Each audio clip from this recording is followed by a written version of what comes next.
History books love their majestic names: Rome, Athens, Alexandria. But America? It's full of towns named after bad jokes, spelling errors, and moments when settlers clearly just gave up. Today we're digging into 33 of the funniest, weirdest, and most ridiculous place names in the country, each with a backstory that's somehow even stranger than the name itself. 1. Let's start in the great state of Texas, with a town that sounds like the beginning of a knock-knock joke: Ding Dong. No, it wasn't founded by a famous bell maker or a group of pranksters. The story is much simpler and somehow much dumber. 2 of the early settlers were named, and you can't make this up, Bell. 2 men, both with the last name Bell. A local artist was hired to paint a sign for their store, and a neighbor, overflowing with comedic genius, suggested he paint 2 bells on it with the words Ding Dong underneath. It was a silly throwaway joke, but in a perfect storm of community spirit and a love for the absurd, the name actually stuck. An entire town's identity, forged from a single goofy pun. 2. Next up, we have a town that literally sold its soul for fame. In 1950, the town of Hot Springs, New Mexico, was just another quiet community. That is, until the host of a popular NBC radio quiz show, a guy named Ralph Edwards, issued a bizarre challenge. He would broadcast his show's 10th anniversary episode from the first town in America, willing to rename itself after his program. The show's name? Truth or Consequences. While most towns probably had a good laugh and moved on, the leaders of Hot Springs saw an opportunity. They held a vote, and the citizens officially chose to trade their perfectly normal name for a radio show title. It was a marketing stunt of epic proportions, and it worked. The show came, the town got its publicity, and the name remains a permanent monument to the time a whole community said, "Sure, why not?" 3. Some names aren't weird when they're created, but time has a funny way of making things awkward. Take Looneyville, Texas, for example. When it was established back in 1870, the name made perfect sense. It was founded by and named in honor of a perfectly respectable man named John Looney. Back then, Looney was just a surname, no different from Smith or Jones. But then the 20th century happened. The word loony evolved into slang for crazy, eccentric, or just plain nuts. Poor John Looney's legacy was unintentionally transformed into a punchline. The town, once a simple namesake, now sounds like the official capital of cartoons and wacky antics. It's a powerful lesson that your good name is only one linguistic shift away from becoming a joke for future generations. 4. Forget poetic names inspired by rolling hills or majestic rivers. The early settlers of Scratch Ankle, Alabama, were far too practical and probably too irritated for that. The name is a brutally honest description of their daily life. The area was completely overrun with thorny briars, brambles, and blackberry bushes.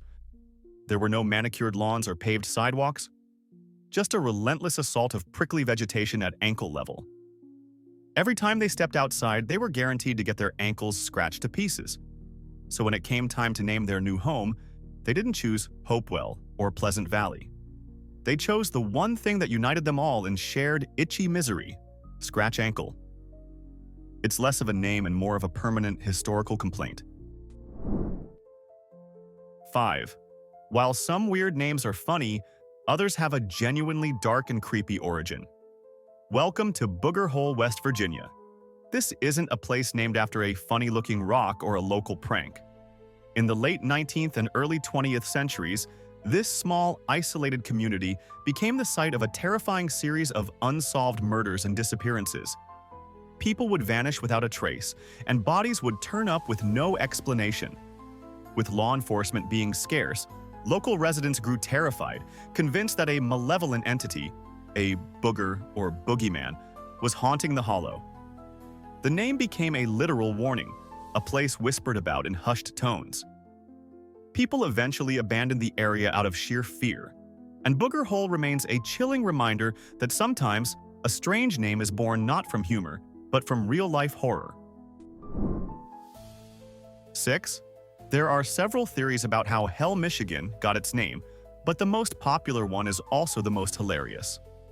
Back in the 1840s, a group of local farmers would frequently travel to a distillery and grist mill in the area to sell their grain, and, more importantly, enjoy some of the whiskey.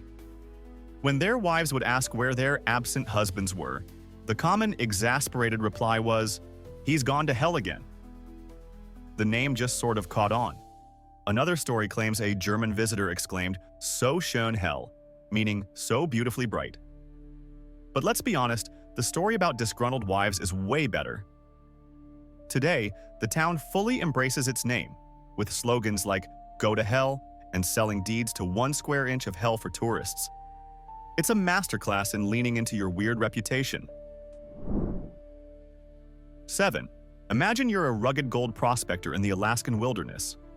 You've struck it rich, and you and your buddies decide to name your new settlement after the abundant local wildlife to celebrate. You see a bird everywhere. It's your main source of food. It's a ptarmigan. Perfect. There's just one problem. You have absolutely no idea how to spell ptarmigan. P-T-A-R-M-I-G-A-N. The miners looked at that silent P and the confusing sequence of vowels and collectively decided, nope. In a moment of beautiful, pragmatic laziness, one of them likely said, "You know what? It looks like a chicken. Let's just call it chicken." And so, Chicken, Alaska, was born. It stands today as a proud monument to the idea that sometimes the path of least resistance is the one that ends up on a map forever. 8. In the pre-internet age, how did you make sure your business stood out? Well, if you were Curtis Howe Springer, you invented a word designed to be the absolute final entry in any alphabetical list. In 1944, Springer, a radio evangelist and self-proclaimed medical expert, established a health spa in the Mojave Desert. He needed a name that would grab attention and be unforgettable. So he concocted the name Zzyzx, pronounced Zzyzx. His logic was simple but brilliant. In any index, any atlas, any directory, his resort, Zzyzx Mineral Springs, would be dead last. It was a bizarre and ingenious marketing ploy.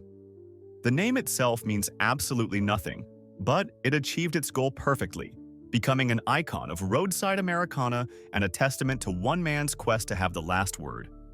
Literally. 9. All right, for this next one, you might want to cover the kids' ears. Or don't, it's funnier that way. Welcome to Slickpoo, Idaho. Yes, you heard me right. Slickpoo. It sounds like the unfortunate aftermath of eating gas station chili. But the real story is somehow even more wild. The town was named in honor of Josiah Slickpoo, a respected member of the Nez Perce tribe who was instrumental in establishing a local Catholic mission. So let's get this straight. A genuinely helpful, historically significant man lends his name to a new community, and his legacy is to become the butt of every bathroom joke for the next 150 years. The universe has a twisted sense of humor. You have to imagine his name meant something noble and profound in his native language. But when filtered through English, it became, well, that. Poor Josiah. He deserved a statue, but instead, he got a punchline. 10. Some towns are named after founding fathers or revolutionary ideas. And then there's Hot Coffee, Mississippi, a town named with the exact same level of creativity you use to name your Wi-Fi network. The story is blissfully simple. Back in the 19th century, an innkeeper named L.J. Davis ran a successful stop for travelers. What was his claim to fame? He made a darn good cup of coffee. He didn't use fancy beans or complicated brewing methods. He just made coffee that was hot, and that was enough. When it came time to name the burgeoning community, they didn't overthink it. They didn't name it Davisville or Traveler's Rest. They named it after the one thing everyone could agree on. The coffee was, in fact, hot. It's the most brilliantly lazy, no-nonsense town name in America. No false advertising, no grand promises, just hot coffee. 11. Here's a story about how dealing with government bureaucracy can lead to weaponized holiday cheer. The residents of a small Indiana town wanted to name their home Santa Fe. Simple enough, right? Wrong. The U.S. Post Office, in its infinite wisdom, rejected the name, claiming there were already too many Santa Fe's. The townspeople were stuck. Legend has it they gathered on Christmas Eve, frustrated and out of ideas. Then, in a moment of either divine inspiration or eggnog-fueled madness, they decided to lean all the way in. If they couldn't be Santa Fe, they'd just name the town after the big man himself, Santa Claus. And so, a town became Christmas, 365 days a year. All because of a denied postal application. It's the ultimate hold-my-beer moment in municipal naming history, creating a year-round headache for parents who now have to explain why their GPS is taking them to Santa Claus, Indiana, in the middle of July. 12. During the Great Depression, people had to get creative to survive. But the folks in one Florida community didn't just survive, they created a town name based on a single, recurring snack run. The story goes that two young boys made a regular trip to the local general store. Their currency of choice? 2 eggs. Every time they'd walk in and trade 2 eggs from their family farm for a bag of sugar. This wasn't a one-time thing, it was their routine. The transaction became so iconic, so synonymous with the store in the area, that people just started calling the place 2 Egg. That's it.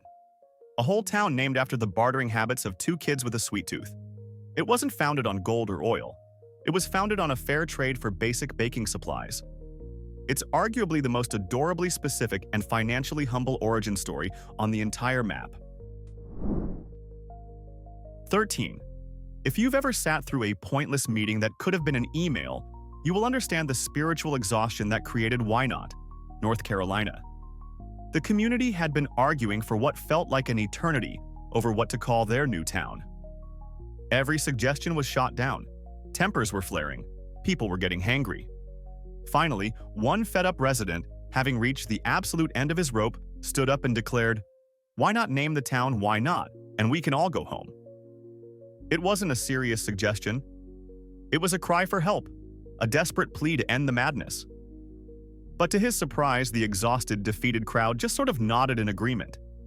And so, the town was officially named after the verbal equivalent of a shrug. Why Not isn't just a place, it's a monument to collective apathy and the beautiful moment when everyone in the room agrees to just give up. 14. Some town names are the result of history, some of geography, and some are the result of a dad joke so powerful it warped reality and put itself on a map. I present to you the town of George in the state of Washington. Get it? George Washington. This was not an accident. This was a deliberate, calculated act of comedic brilliance. The town's founders looked at a map, saw their location in Washington state, and seized the opportunity with both hands. They committed to the bit so hard it's almost inspiring. This isn't just a town, it's a living, breathing pun. It's the kind of joke your uncle tells at Thanksgiving, except this one has a mayor and a fire department. You have to respect the sheer, unadulterated dedication to a gag. Every resident of George Washington is living inside a punchline, and frankly, that's a level of comedic commitment we should all aspire to. 15. In the late 1890s, a massive discovery of natural gas was made in Kansas, promising to make a lot of people very rich. A boomtown sprang up overnight, filled with hopeful prospectors and entrepreneurs. They needed a name, and they needed it fast. So they gathered the greatest minds in the area, pooled their creative genius, and came up with gas. Just gas. That's it.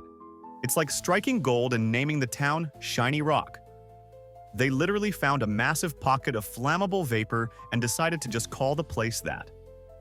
The naming committee must have lasted all of 3 seconds. What did we find? Gas. All right, town's called Gas. Who's hungry?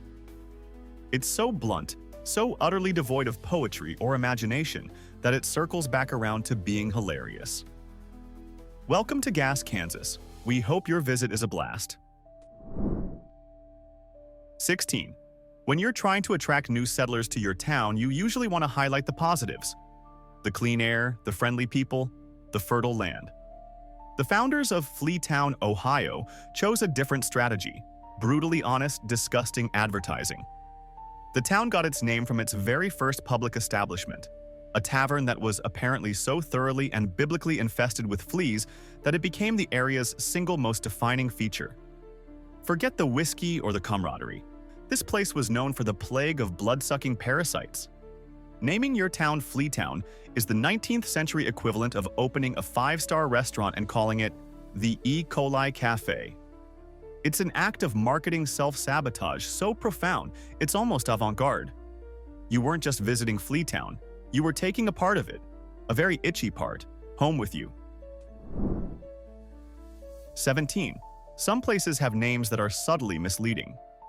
And then there's Boring, Oregon, a town whose name is a full-blown assault on your expectations, only to reveal the most boring truth imaginable.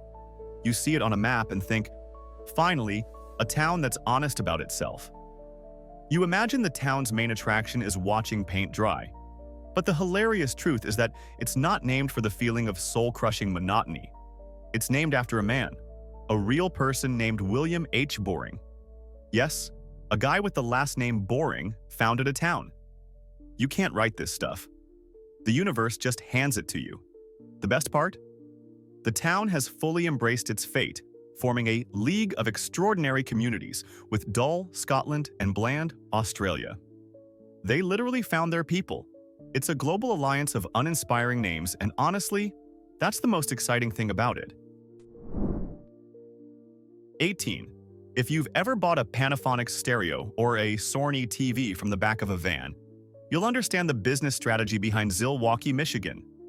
In the mid-19th century, the city of Milwaukee, Wisconsin, was a booming destination for immigrants.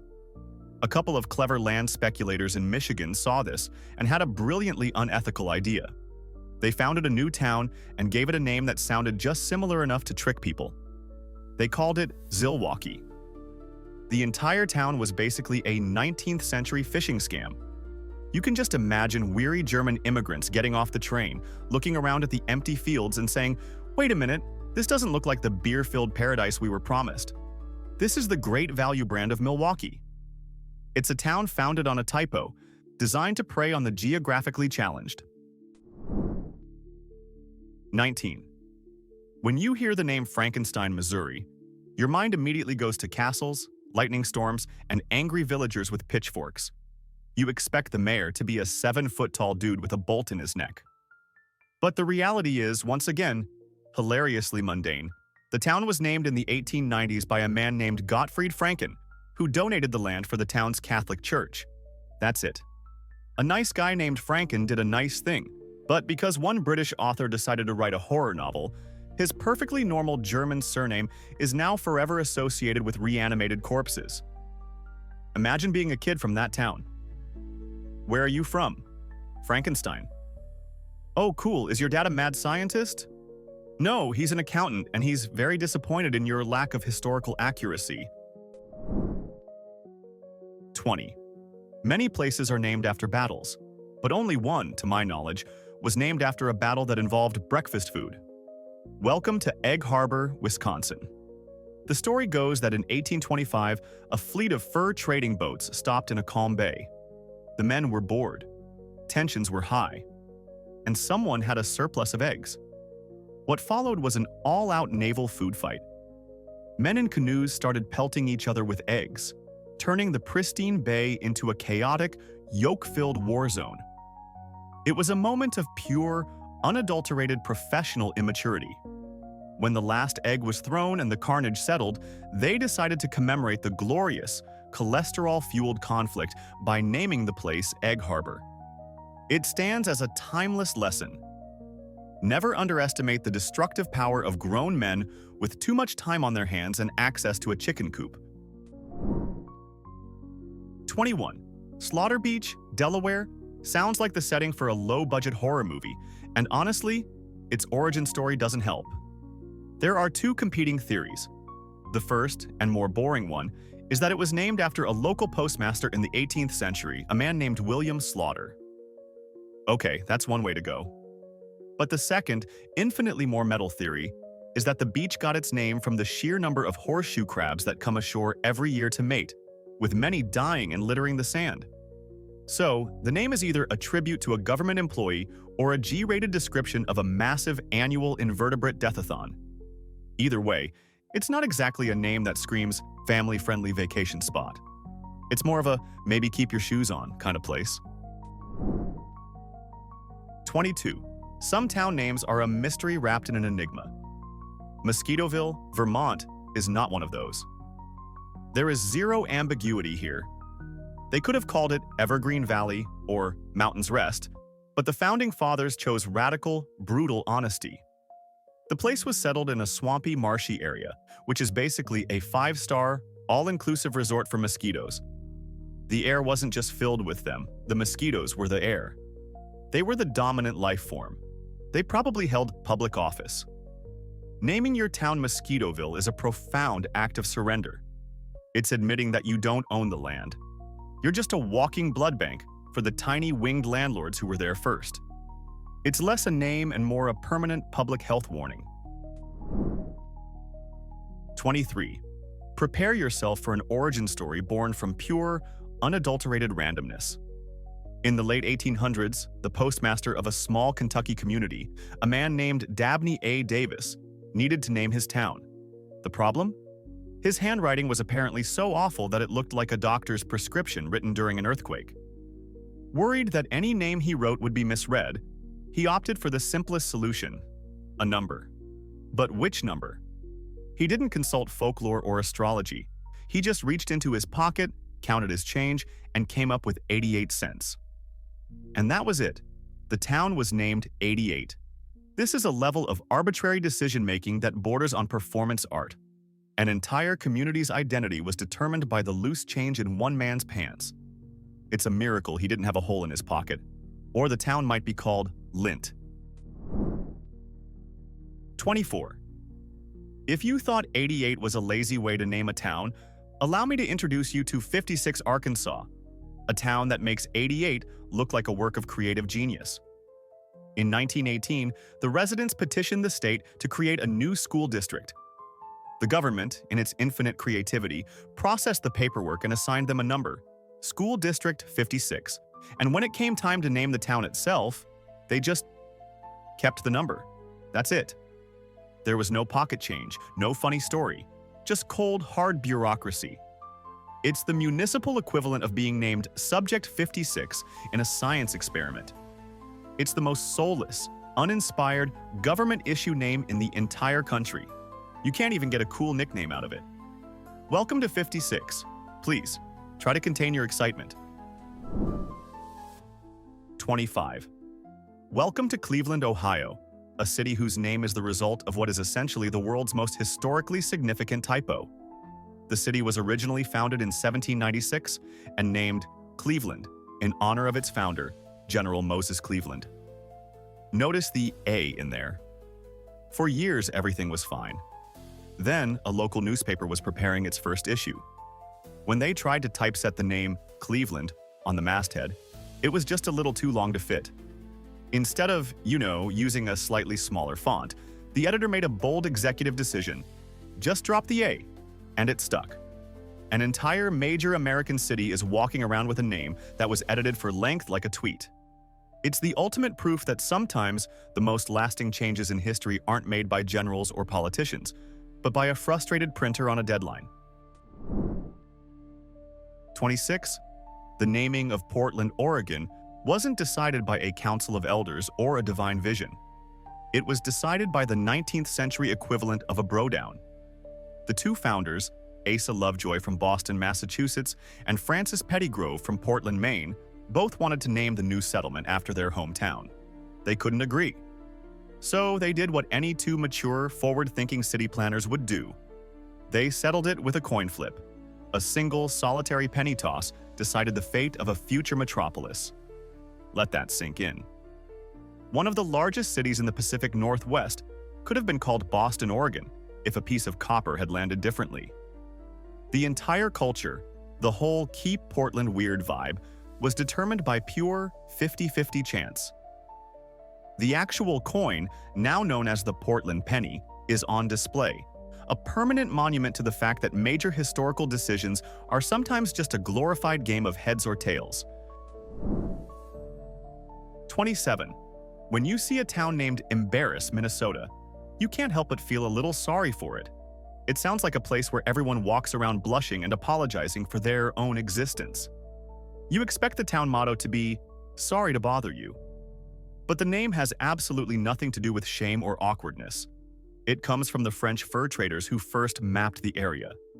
They came across a local river that was so full of logs, rocks, and other debris that it was incredibly difficult to navigate with their canoes. They called it the Rivière d'Embarras, which literally means river of hindrances, or obstacle river. So the town is named after a frustratingly clogged waterway. It's a permanent reminder that sometimes things are just a pain in the neck to get through, which, when you think about it, is a far more relatable concept than public humiliation. 28. Some towns have names that are spelled a little weird.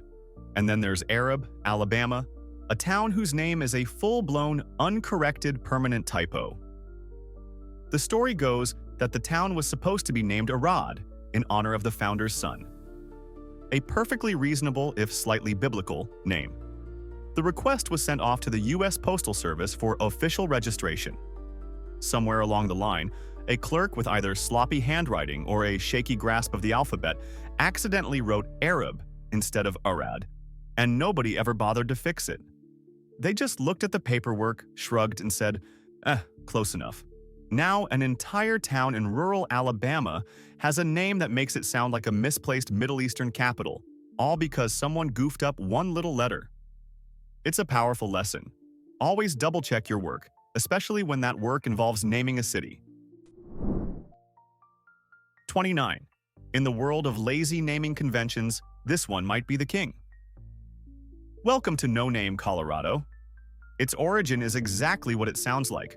While constructing Interstate 70 through the Rocky Mountains, highway officials put up a temporary sign for an upcoming yet-to-be-named exit. The sign simply read, "No Name." But the locals, in a display of beautiful, laid-back Colorado spirit, just started calling the place No Name. The temporary placeholder became the permanent identity. It's the ultimate act of passive resistance against bureaucracy. The government wanted a name, and the people collectively responded by choosing the absence of a name. It's a town that exists as a blank space on a form, a void that became a destination. It's brilliantly, poetically, and stubbornly nothing. 30. Many great cities have names that evoke power and prestige. Rome, Athens, Paris. And then there's Chicago, a name that, when you get right down to it, means stinky onion. Yes, one of America's most iconic metropolises is named after the wild garlic, or leeks, that grew in abundance along the riverbanks. The local Native American tribes had a word for this pungent plant, shika aqua, and that's what the place was known for. It wasn't land of opportunity or great city by the lake. It was essentially the place that smells like onions. It's a beautifully humbling origin. Every time you see that majestic skyline or hear tales of its powerful history, just remember that at its core, Chicago is named after a smelly vegetable. It really puts things in perspective. 31. On the surface on Alaska? Alaska sounds like a joke. It sounds like a town having an identity crisis, or a place founded by people who were deeply disappointed to find themselves in Alaska. Is this Alaska? Unfortunately, yes, it is Unalaska. But the reality is far less dramatic. The name is simply an anglicized version of the native Aleut word, Agunalaksh, which roughly translates to the mainland, or the land near the peninsula. It's a perfectly logical geographical description. But through the filter of English, it becomes a paradoxical, slightly philosophical puzzle. It's not Alaska, but it's in Alaska. It's a name that forces you to stop and think, even though the original intention was just to say, hey, we're over here, next to that big pointy bit of land. 32. We often think of Los Angeles as just LA, a short and snappy name for a sprawling city. But its full, original Spanish name is an absolute beast. Get ready for this. El pueblo de Nuestra Señora la Reina de Los Ángeles del Río de Porciúncula. That translates to the town of Our Lady the Queen of the Angels of the Portiuncula River. It's not a name, it's a paragraph. It's so long you'd need a wide-angle lens just to fit it on a welcome sign. It's the kind of name that was clearly decided by a committee that couldn't agree on which awesome thing to leave out. Should we mention the Queen, the Angels, the river? Let's just use all of it. Thankfully, they shortened it. Otherwise, writing your return address would be a full-time job. 33. And finally, we arrive at Mars. Not the planet, but the small borough of Mars, Pennsylvania. You might think its founders were ambitious astronomers or wild-eyed science fiction fans dreaming of the cosmos. But the hilarious, down-to-earth truth is that the town was named after a local farmer and postmaster named Samuel Marshall.